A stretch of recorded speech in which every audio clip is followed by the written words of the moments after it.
Você já imaginou como é crescer não querendo ser como você nasceu? Talvez para quem nunca viveu isso, esse sentimento pode até parecer estranho, mas eu posso garantir que ele existe e que ele é dolorido, muito dolorido. Durante a minha infância, eu comecei a perceber que muitos dos meus comportamentos não eram bem vistos pelas pessoas à minha volta. Que eu nasci em uma sociedade em que o ser diferente não era bem aceito. Eu sentia que eu precisava me encaixar num padrão do que outros meninos da minha idade gostavam de fazer e de como eles se comportavam. Percebendo isso, passei a tentar controlar cada vez mais os meus interesses, os meus comportamentos e tentar satisfazer a expectativa do que a sociedade esperava de mim. Já na adolescência, essa sensação de controle começou a ficar ainda mais intensa. E também essa ideia de ser diferente começou a ter uma definição maior. Eu provavelmente era gay.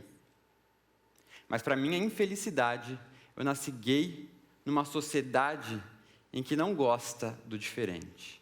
Uma sociedade preconceituosa, em que a minha orientação sexual é vista como algo não desejado ou até mesmo repulsivo. E a partir disso, eu tentei me reprimir cada vez mais. Eu tentei pegar esse fantasma que morava em mim e tentar colocar num esconderijo dentro do meu cérebro, lá no fundo, para até tentar esquecer onde eu deixei ele. Mas isso não é possível. A gente não consegue esconder quem a gente é. E as consequências são muitas. Crise de ansiedade, muita insegurança e a proibição de viver o que no fundo eu realmente queria viver. Quem eu realmente era. Mas você pode perguntar, então, o que os livros têm a ver com isso? Por que ler histórias te ajudariam com isso? Bom, se eu passei minha infância e adolescência sofrendo por não querer ser como eu tinha nascido, hoje, com quase 30 anos, eu posso dizer com muita felicidade que eu tenho orgulho de ser quem eu sou. E eu devo isso aos livros. Se os livros não tivessem entrado com tanta intensidade na minha vida, como eles entraram nos últimos anos, eu não estaria aqui dizendo isso para vocês. Durante o meu difícil processo de autoaceitação, eu passei a entender que, na verdade, eu não era o errado, mas a sociedade em que eu nasci estava errada. Ao ler histórias dos outros, eu entendi que a diversidade não é algo não desejado, mas a diversidade é algo maravilhosa, algo a ser vivida, algo a ser celebrada.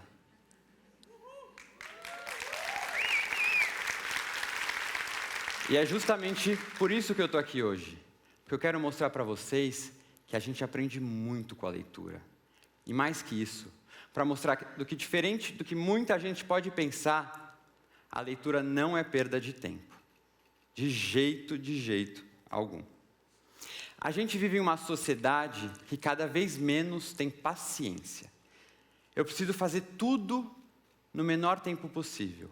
Utilidade e otimização são as palavras da vez. Tem gente que escuta podcast enquanto cozinha o almoço e lava a louça. Tem gente que escreve mensagem de WhatsApp enquanto está dirigindo, ainda que isso possa colocar a pessoa em risco. Tem gente que faz exercício enquanto escuta um resumo de um livro em poucos minutos no celular. Tem gente que até faz xixi enquanto escova os dentes. Eu sei que eu não sou o único.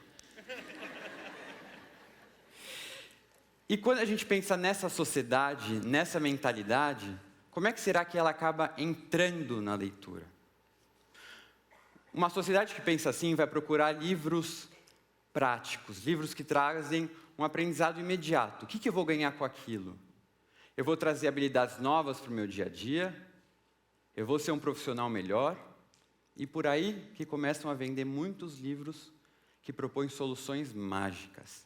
Só para a gente ter uma ideia de como essa mentalidade acaba afetando o mercado de livros no Brasil, é só ver a lista de mais vendidos nas últimas décadas. Eu vou dar um exemplo.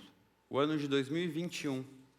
No Brasil, de acordo com a Publish News, os 3 livros mais vendidos foram Mindset Milionário, em terceiro lugar. Em segundo lugar, O Poder da Autorresponsabilidade. Em primeiro lugar, Mais Esperto que o Diabo.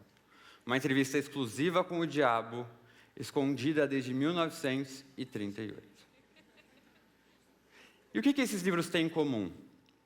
São livros de não ficção que buscam vender soluções quase instantâneas para os problemas do nosso dia a dia. Como enriquecer, como assumir o controle da sua vida, como vencer as adversidades. E sabe quem acaba ficando de fora nessa forma de pensar? A ficção. A pessoa logo se pergunta, o que eu vou aprender com a ficção, com personagens inventados, com pessoas que não existem? E antes de responder essa pessoa, eu quero só esclarecer aqui um ponto. Ficção é maravilhosa, mas ficção é diferente do que ficção científica que muitos podem estar imaginando aí. Ficção não é necessariamente ler um livro sobre alienígenas, naves espaciais, robôs. Isso é ficção científica, que é um gênero do amplo conceito de ficção.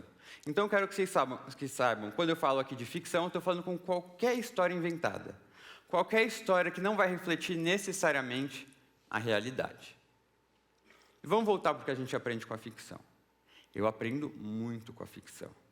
E você também pode aprender.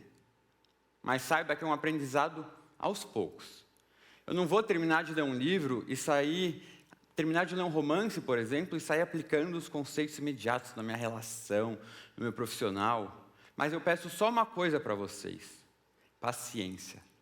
Porque é um aprendizado que vem aos poucos. Mas é um aprendizado sobre o outro. É um aprendizado sobre as diferenças, sobre outras culturas, sobre minhas amarras. A leitura, ler histórias de outras pessoas, inventadas ou não, é uma ferramenta de empatia. Eu saio da posição que eu estou e passo a enxergar as coisas a partir da perspectiva de outra pessoa. Mas aqui eu faço uma pequena observação. Não é a partir da perspectiva de outra pessoa que eu vou me colocar no lugar dela, como muitas pessoas falam. Os livros, eles permitem que eu me aproxime do lugar do outro, mas não que eu me coloque no lugar do outro. Porque eu nunca vou conseguir viver o que o outro viveu. Eu não vou sofrer na pele o que o outro sofreu. Eu não vou sofrer a discriminação, a dor, ou ter as mesmas alegrias que os outros. Mas ainda assim, é um aprendizado muito profundo e marcante. Eu quero fazer um pequeno exercício aqui com vocês. Tentem lembrar um livro de ficção que marcou muito vocês. Tentem lembrar as sensações que eles te trouxeram. Você acha que essas sensações são tão fortes e tão marcantes, como, por exemplo, é um livro de desenvolvimento pessoal ou de empreendedorismo? Muito provavelmente não. Eu vou mostrar alguns exemplos aqui para vocês. Exemplos pessoais. Com Capitães de Areia, quando eu li ainda criança, eu aprendi que a minha realidade era muito diferente da realidade das outros jovens do Brasil. Ao ler uma passagem em que dois meninos, tinham uma relação mais íntima, eu percebi que talvez eu não era o único diferente naquela idade. Com Macabea, de Clarice Lispector, eu passei a ter compaixão por uma personagem ingênua e pura em uma sociedade que insiste em ser cruel. Com Toni Morrison, eu aprendi a dor da discriminação, como ser enxergado uma pessoa inferior apenas pela cor da sua pele. Toni Morrison é a primeira e única mulher negra a vencer o Prêmio Nobel de Literatura. Um Defeito de Cor, de Ana Maria Gonçalves, é um daqueles livros que todo brasileiro precisaria ler. É um livro que nos ensina sobre a formação social do nosso país, que nos ensina sobre a dívida histórica que a gente tem com a população negra por anos e anos de uma dilacerante escravidão. E é muito livro. Vidas Secas, Torturado, Avesso da Pele, me mostraram sobre as diversas desigualdades sociais escancaradas desse país. São retratos de uma sociedade de grupos marginalizados. Com a literatura russa, eu aprendi e conheci grandes conhecedores da mente humana, das relações humanas. Como enxergar a culpa e o remorso depois de ler Crime e Castigo, de Dostoiévski. Como enxergar da mesma forma a aproximação da morte e como muitas pessoas à nossa volta não vão ligar para o nosso fim depois de terminar a morte de Ivan Ilitch, de Tolstói. Foi com os livros também que eu aprendi o privilégio que eu tenho de nascer com a língua portuguesa como meu idioma materno. José Saramago e a sua capacidade inigualável com as palavras e a lidar com a mente humana. Walter Ugumãe e a poesia que jorra da sua caneta ao escrever sobre amor, família e perdas. Com José Luiz Peixoto, eu me emocionei com a possibilidade, aquela possibilidade certeira, mas que a gente tenta evitar a qualquer custo, de perder nossos pais. E ao ler autoras e autores de diferentes países do continente africano, eu aprendi sobre a importância de respeitar os diferentes costumes, de valorizar a diversidade cultural, sobre os estereótipos que nos enganam e sobre a brutalidade de uma mentalidade colonialista. Chimamanda, Buche Mecheta, Mia Couto, Paulina Chiziane, Pepe Tela e muitos outros nomes. A cultura oriental, tão pouco conhecida por mim, também passou a ser revelada pelos livros. Seja em relação ao passado histórico, ou seja em relação a uma sociedade que vive e continua passando por tantas transformações. Murakami, Shusaku Endo, Kazuo Ishiguro, Han Kang, os exemplos não terminam nunca. E foi com os livros também que eu percebi que essa luta interna contra a minha própria orientação sexual não era uma luta individual nem solitária. Quantas pessoas não passam e não passaram por isso e tentaram até colocar nas páginas de um livro Confissões de uma Máscara, O Quarto de Giovanni, Maurice, Cloro, A Palavra que Resta, e os exemplos não terminam nunca. Mas é que eu repito, não foi um aprendizado depois de terminar um único livro. É um aprendizado aos poucos, uma bagagem que vem sendo construída. Isso eu percebo quando eu comparo o Pedro de 2015, que não lia muito, com o Pedro de hoje.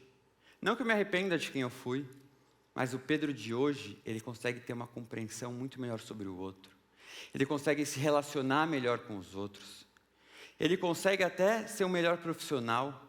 E mais que isso, ele consegue se conhecer melhor. Ele consegue se aceitar e ser feliz com quem ele é.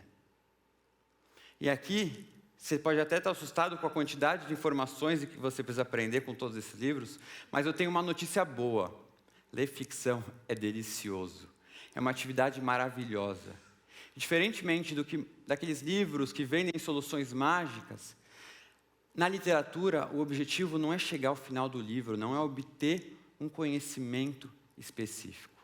Eu leio para me emocionar, eu leio para me conectar com os personagens, eu leio para viajar para épocas e lugares que eu nunca vou viver. A leitura é fim e não meio. E depois de aprender tanto com os livros e continuar aprendendo com eles, eu não podia terminar aqui sem agradecê-los por toda essa transformação que os livros vêm trazendo em mim. Mas eu quero que vocês saiam com uma coisa na cabeça aqui. Ler ficção não é perda de tempo. É ler para compreender, compreender para respeitar e respeitar para transformar. Ler transforma. Obrigado.